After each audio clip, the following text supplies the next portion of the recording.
Baiklah tuan-tuan dan puan-puan, para peserta ibadah korban Masjid Dato' Haji Kamarudin.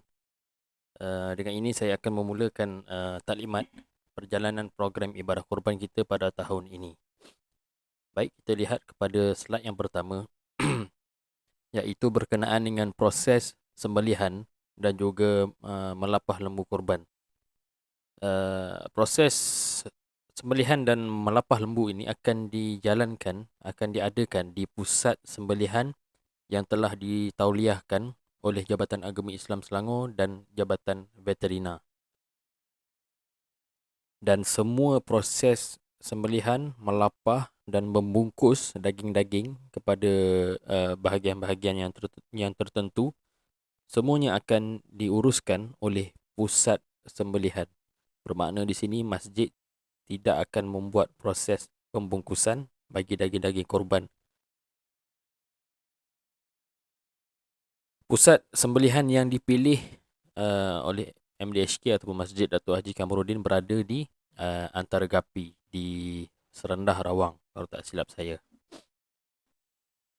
Okey, di sini saya nak terangkan sikit yang pasal proses sembelihan ni, yang mana masjid memang tidak menguruskan apa-apa, melainkan masjid hanya menguruskan tulang dan organ sahaja. Bermakna tulang lembu korban nanti dan juga organ-organ dalaman seperti paru, hati, limpa dan juga jantung, itu akan diuruskan oleh masjid, yang akan diuruskan oleh beberapa orang AJK masjid lah.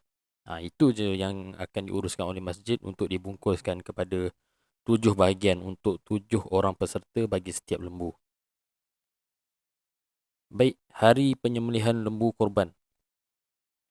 Okey, untuk tempoh penyembelihan lembu korban di masjid kita akan mengambil masa 2 hari. Okay? Bermakna lembu yang disembelih pada hari raya nanti akan mengambil masa 2 hari, iaitu pada hari raya yang pertama, iaitu hari Selasa 20 Julai tahun 2021, dan juga hari Rabu iaitu 21 Julai. Dan baik, bagi hari penyembelihan lembu korban, uh, proses penyembelihan akan memakan masa 2 hari. Baik. Iaitu pada hari raya yang pertama, iaitu pada hari Selasa 20 Julai, dan juga hari Rabu 21 Julai. 2 hari, 20 dan 21. Di mana selama 2 hari ini kita akan bahagikan kepada 2 kumpulan lah. Bermakna pada hari pertama, iaitu 20 Julai, lembu A1, B2, C3, D4 dan E5 yang akan disembelih pada hari raya yang pertama.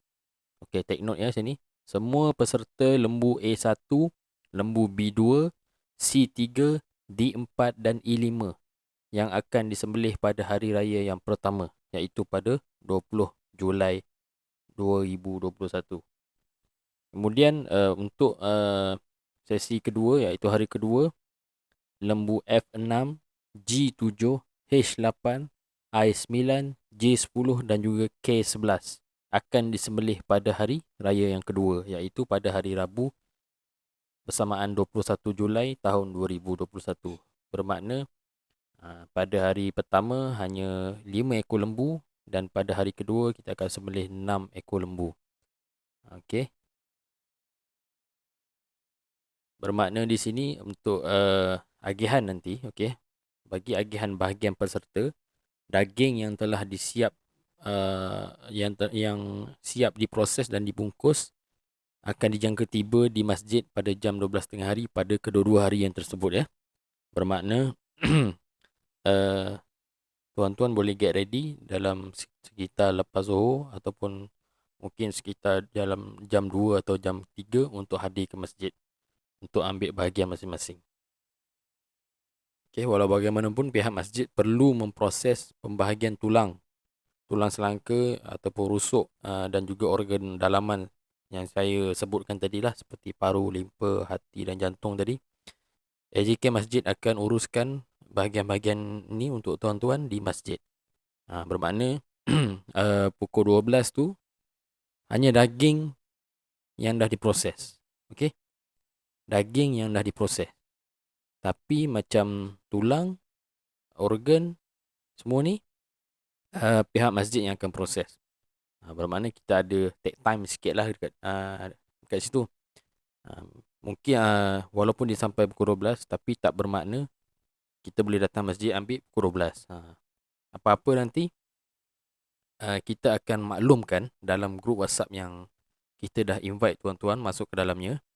Dekat situ nanti kita akan maklum. Okey, peserta lembu ni sila datang. Peserta lembu A sila datang masjid untuk ambil bahagian masing-masing.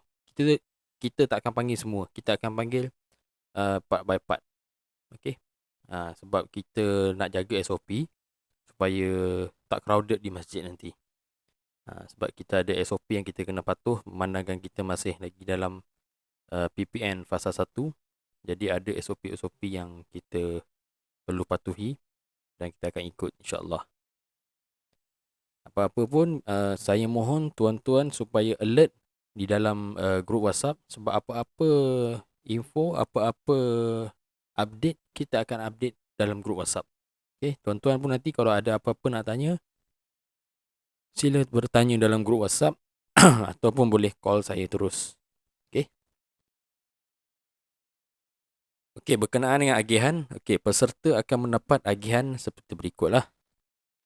Iaitu setiap peserta akan mendapat 3 kilogram daging dan juga 1/7 daripada keseluruhan organ-organ dalaman yang tadilah, seperti hati, paru, jantung dan limpa tadi.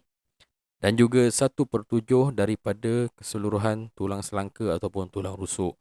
Okey, kita akan bungkuskan untuk peserta 3 item ni. Manakala agihan umum kepada asnaf dan masyarakat Islam setempat akan dilakukan oleh pihak masjid sendiri. Bermakna kita akan uruskan nanti, kita dah set up AJK kita untuk hantar daging-daging ni ke rumah-rumah yang memerlukan lah, seperti asnaf-asnaf yang ada dalam list kita. Dan untuk pengetahuan, kita akan utamakan yang memerlukan dahulu, sebab memandangkan tahun ni kita cuma korban 11 ekor saja. Jadi adalah rasanya tidak berapa nak banyak lah. Jadi memang kita akan utamakan asnaf. Kemudian kalau ada lebih, baru kita akan sedekah kepada yang lain-lain. Okey, dan agihan umum ni merupakan 1 kilogram daging lah. Seperti biasa yang kita lakukan pada tahun-tahun yang sebelum ini.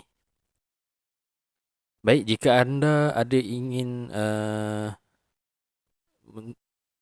jika anda ingin membuat sebarang perubahan ataupun ada permintaan untuk bahagian masing-masing, contoh mungkin ada di antara tuan-tuan yang tak mau organ, dia hanya nak daging dengan tulang saja. So sila maklumkan kepada saya, iaitu Cik Farid di talian 0129201240, atau maklumkan kepada Wak Din ataupun Cik Samsudin kita di talian 0192399200. Okey, maklumkan kepada kami sebelum jam 12.30 malam pada 18 Julai, iaitu pada hari Ahad esok. Okey, kalau ada apa-apa perubahan ataupun update ataupun permintaan, macam saya katakan tadi, mungkin ada yang tak nak organ, mungkin ada yang tak nak daging pun, kan? Yang tak nak daging, yang tak nak tulang ke apa ke, terpulang tuan-tuan, sebab ni bahagian tuan-tuan. Kalau tuan-tuan tak mau, sila maklumkan awal, kita boleh remarks nanti dan kita boleh uruskan. Tapi pastikan sebelum jam 12.30 malam 18 Julai, iaitu esok. Selepas daripada tu kami tidak akan membuat sebarang perubahan lagi, sebab hari Isnin tu dah malam raya. Jadi list ni kita nak hantar kepada pusat sembelihan nanti. Kita tak mau nanti ada arahan-arahan yang lewat yang akan memberikan masalah kepada pusat sembelihan sebab kita tak sembelih sendiri. Sebab pusat sembelihan ni, untuk makluman tuan-tuan dan puan-puan, dia bukan hanya sembelih untuk masjid kita. Ada banyak masjid di seluruh negeri Selangor yang sembelih dengan dia. So kita kena buat kerja cepat dan kita kena ringkaskan seringkas-ringkas yang boleh supaya tagihan kita untuk peserta di MDHK akan sampai secepat yang mungkin. Jadi uh, saya rasa sekadar itu saja daripada saya. Terima kasih kepada tuan-tuan yang sudi meluangkan masa, tuan-tuan dan puan-puan yang sudi meluangkan masa untuk mendengar taklimat ringkas ini. Dan seperti yang saya katakan tadi, kalau ada apa-apa pertanyaan, boleh call saya ataupun Wadin ataupun boleh WhatsApp dalam grup. Dan di sini saya mewakili Datuk Kuasa Pentadbiran Masjid Datuk Haji Kamarudin ingin mengucapkan jutaan tahniah dan terima kasih kepada tuan-tuan yang sudi untuk menjalani ibadah kurban bersama masjid pada tahun ini. InsyaAllah sama-sama kita doa kepada Allah Subhanahu Wa Taala, semoga Allah segera mengangkat wabak ini supaya kita dapat beramal ibadah seperti normal, seperti dahulu, seperti sedia kala. InsyaAllah sama-sama kita doa, mudah-mudahan tahun depan kita boleh korban lebih banyak lembu, lebih banyak bahagian, insyaAllah. Sekian daripada saya. Yang lemah itu daripada saya, yang baik itu daripada Allah. Kita akhiri dengan tasbih kafarah dan suratul As. Bismillahirrahmanirrahim. Subhanakallahumma wa bihamdika asyhadu an la ilaha illa anta astaghfiruka wa atubu ilaik. Bismillahirrahmanirrahim. Wal 'asr innal insana lafi khusr illa alladhina amanu wa 'amilus solihat tawasaw bil haqq wa tawasaw bis. Sekian, wassalamualaikum warahmatullahi taala wabarakatuh.